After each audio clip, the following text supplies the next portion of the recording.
Je suis un super-héros, Loïs! Je vais là où les gens ont besoin de moi! Mais nous, on a besoin de toi! Tu veux que je reste chez moi quand des gens meurent? Et la kryptonite? Ça fait aussi partie du boulot.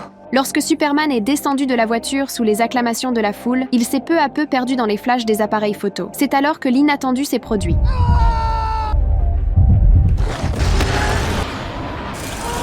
Cette fois, c'est sûr, Jonathan a des pouvoirs. Ça va compliquer les choses. C'est parfait. Il va enfin comprendre pourquoi je suis si souvent absent. Qu'est-ce que ça veut dire? Que notre fils de 15 ans va devenir un héros? Je m'occuperai de lui.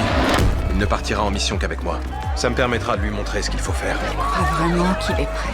T'as raison. À partir de ce jour, Superman a emmené Jonathan avec lui chaque jour. Il lui a appris à contrôler ses pouvoirs et à devenir plus fort en apprenant sur le terrain. Peu à peu, Jonathan est devenu le centre de l'attention. Clark pensait que leur relation finirait par s'améliorer, mais ce ne fut pas le cas.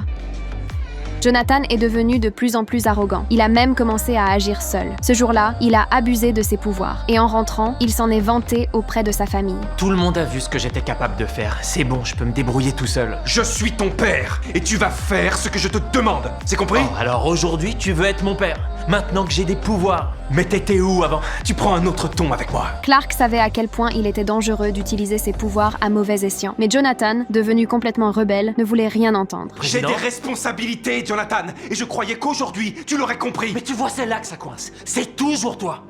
C'est toujours toi qui me demande de comprendre. Est-ce qu'une fois dans ta vie, tu pourrais te demander comment moi je me sens? Clark voulait encore avoir une vraie discussion avec lui, mais il n'a obtenu qu'un silence glacial. Le soir venu, alors que Lois s'apprêtait à partir, elle a violemment reproché à Clark de s'être perdu dans toute cette quête de gloire. Ah, mais c'est complètement faux! Je ne sors pratiquement plus. J'ai arrêté les conférences de presse. J'aurais dû